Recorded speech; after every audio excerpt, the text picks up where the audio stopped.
Básicamente, las 5 fuerzas exportes lo que nos van a permitir es conformar la estructura de la industria, nos delimitan los precios, los costos y los requerimientos de inversión, constituyen la expectativa de rentabilidad a largo plazo, así como el atractivo de la industria. Aquí cabe destacar que esta es una metodología, un modelo, que también se usa para empresas nuevas que quieran ingresar en un sector nuevo o para empresas que ya actúan, ¿no?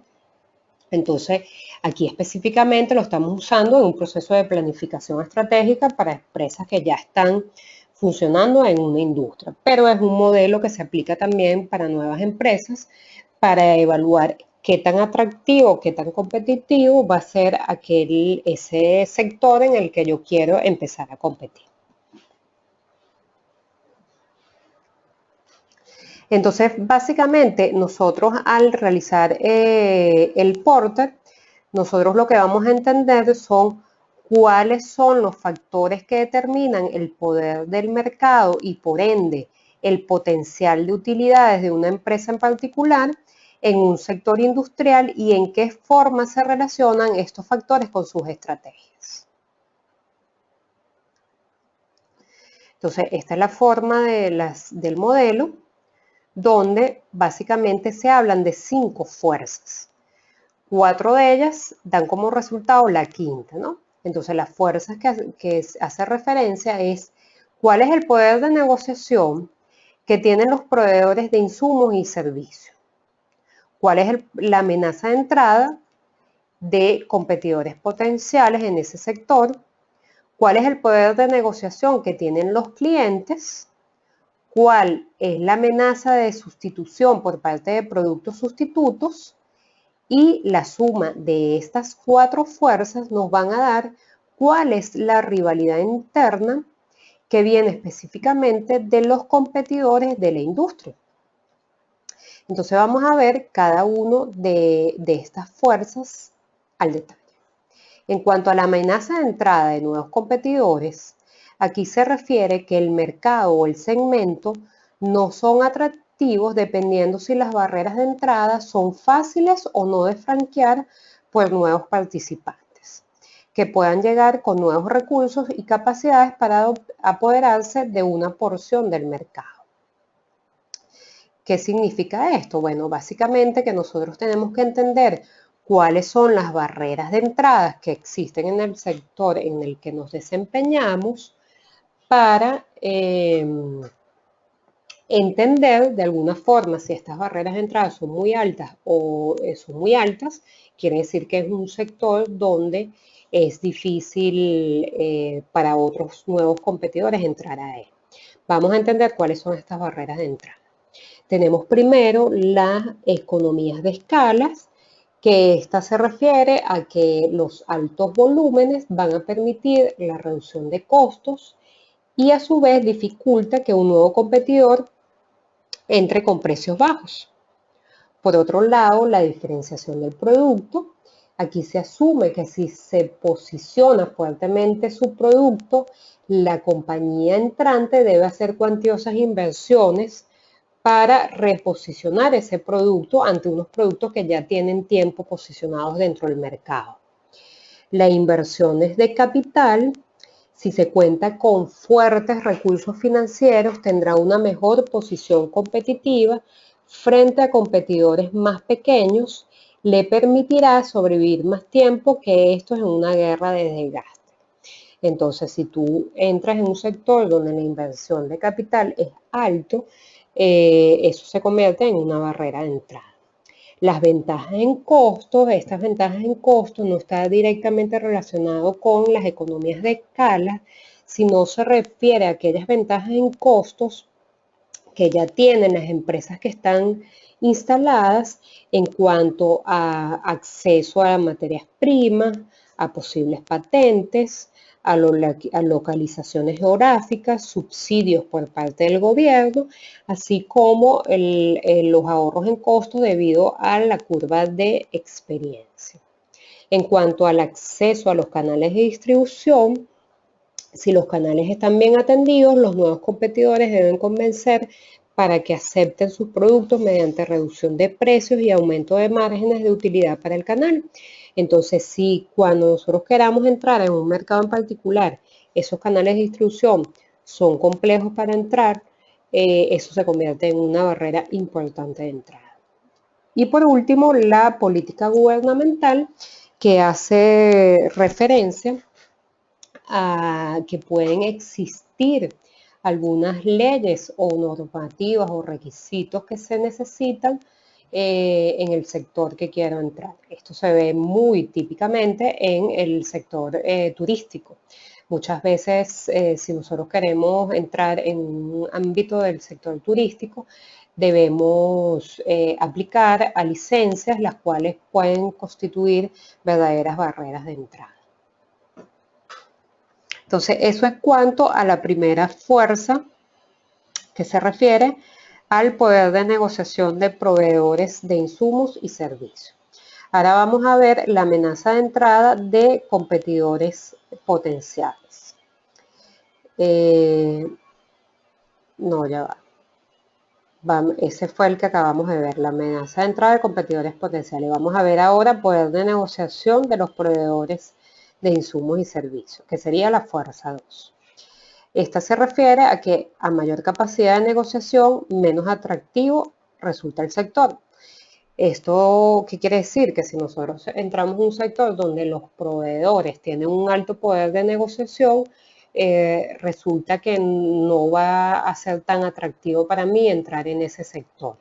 Y este poder de negociación por parte de los proveedores incrementa con estos elementos. Los proveedores, si por ejemplo los proveedores están muy organizados gremialmente, tienen fuertes recursos y pueden imponer sus condiciones de precio y tamaño de pedido, entonces aumenta su poder de negociación. Si los insumos que suministran son claves para nosotros, no tienen sustitutos o son pocos y de altos costos, también incrementa su poder, así como si el proveedor le conviene estratégicamente integrarse hacia adelante. Eso se convierte en un poder de negociación, aumenta por parte de los proveedores. Eso en cuanto a la fuerza 2. La fuerza 3, que es el poder de negociación de los clientes, tenemos que, esto se refiere a que cuando los compradores son pocos, si están más organizados o están más informados, mayor será su exigencia en materia de reducción de precios, de mayor calidad y servicios. Hay varios elementos, factores que pueden influir en este poder de negociación por parte de los clientes, que puede ser en mayor o menor grado. Por ejemplo, la sensibilidad de los clientes a los precios. Si nosotros tenemos unos clientes que son muy sensibles a los precios, entonces estos pasan a ser unos clientes que tienen un alto poder de negociación, ya que cualquier cambio que yo haga en mis precios, ellos están dispuestos a moverse para otro lado. Si el producto tiene pocos o muchos sustitutos, también esto va a aumentar o disminuir el poder de negociación por parte de los clientes. Si es un mercado donde tengo muchos sustitutos, entonces ellos tienen mayor poder de negociación. Si la empresa conoce a los clientes, de alguna forma esto les da ventaja delante de la negociación y puede disminuir un poco ese poder de negociación. Si la empresa tiene muchos o pocos clientes, si nosotros tenemos pocos clientes, el peso del poder de negociación recae sobre ellos. Si tenemos muchos clientes, entonces ellos pasan a tener menos poder de negociación, ya que nosotros podemos distribuir el riesgo entre diferentes clientes. Y por último, la amenaza de integración hacia atrás del cliente también representa, si esto es en mayor o menor grado, incrementa el poder de negociación de los clientes. Luego tenemos la cuarta fuerza, que es la amenaza de sustitución por parte de productos sustitutos, que básicamente se refiere que si tenemos un mercado, un segmento, no va a ser atractivo si existen productos sustitutos reales o potenciales. La situación se complica si estos sustitutos están más avanzados tecnológicamente o pueden entrar a precios más bajos, reduciendo los márgenes de utilidad de la corporación y de la industria. Igualmente tenemos algunos elementos que van a hacer que esta amenaza disminuya o aumente. Si por ejemplo tenemos, dependiendo del número de productos sustitutos que tengamos, también la propensión del comprador a sustituir, porque de repente existen los sustitutos, pero el comprador no está dispuesto a sustituirlo, entonces eso disminuye de alguna forma esta amenaza, el precio de los sustitutos si es competitivo o no, y el nivel de diferenciación del producto sustituto. Entonces estos son algunos elementos que dependiendo pueden contribuir a disminuir o aumentar esta amenaza. Y la quinta fuerza es la que proviene de la suma de estas fuerzas, que es la rivalidad interna que viene dada de la rivalidad entre los competidores actuales de la industria. Esto se refiere a que una corporación será más difícil competir en un mercado o en uno de sus segmentos donde los competidores estén muy bien posicionados, ya sean muy numerosos y los costos fijos sean altos, pues constantemente estará enfrentada a guerras de precios, campañas publicitarias agresivas, promociones y entrada de nuevos productos. En este caso en particular, vemos los siguientes elementos donde pueden hacer que este grado de rivalidad aumente o disminuya. Por ejemplo, el número de competidores o equilibrio entre ellos. Se dice que el sector está atomizado o existen pocas empresas competidoras, pero las fuerzas son muy parejas, se crea inestabilidad debido a que la lucha es sostenida, enérgica y con resultados inciertos. Es decir, que tenemos dos posibilidades, que puedan haber muchos competidores, eso es una opción donde tengo un sector con una alta rivalidad, pero también existe la posibilidad que tenga pocos competidores y que esos competidores estén muy equilibrados en fuerza. Entonces, eso también, a pesar de que tenga pocos competidores, incrementa el grado de rivalidad. En cuanto al crecimiento del sector, nos encontramos que aquellos sectores que crecen a menor velocidad, o sea, que tienen un crecimiento más lento, nos vamos a encontrar que son unos sectores, unas industrias que son más competitivas, porque las empresas que ya existen en ese sector, al ser un crecimiento lento, van a tratar de apoderarse de ese pequeño crecimiento. Sin embargo, si por el contrario nosotros nos metemos en un sector con grandes crecimientos, entonces ahí sí hay mucha mayor posibilidad de que una empresa nueva pueda incorporarse a ese mercado o de alguna forma porque pueda diferenciarse en algún nicho de mercado en particular y entonces hace que la rivalidad sea menor.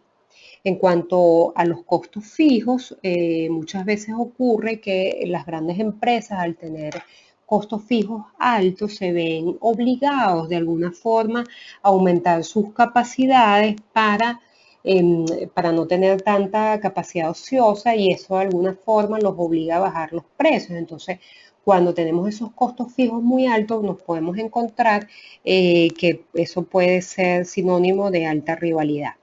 La diferenciación del producto, si es baja, la elección de los consumidores se basa en el precio en el servicio, lo que significa una intensa competencia en ambos factores. Entonces, cuando nosotros tenemos una diferenciación del producto mayor, eso ayuda a disminuir el grado de rivalidad. En cuanto a las fuertes barreras de salida, las barreras de salida se refiere a aquellos factores tanto económicos, estratégicos, inclusive emocionales, en los que incurre una empresa cuando desea salirse del mercado. Muchas veces estas barreras de salida son elevadas y esto hace que aquellas empresas que de repente no están siendo muy eficientes o competitivas se mantengan en el mercado, incrementando la rivalidad, debido a que esas fuertes barreras de salida no salen de dicho mercado.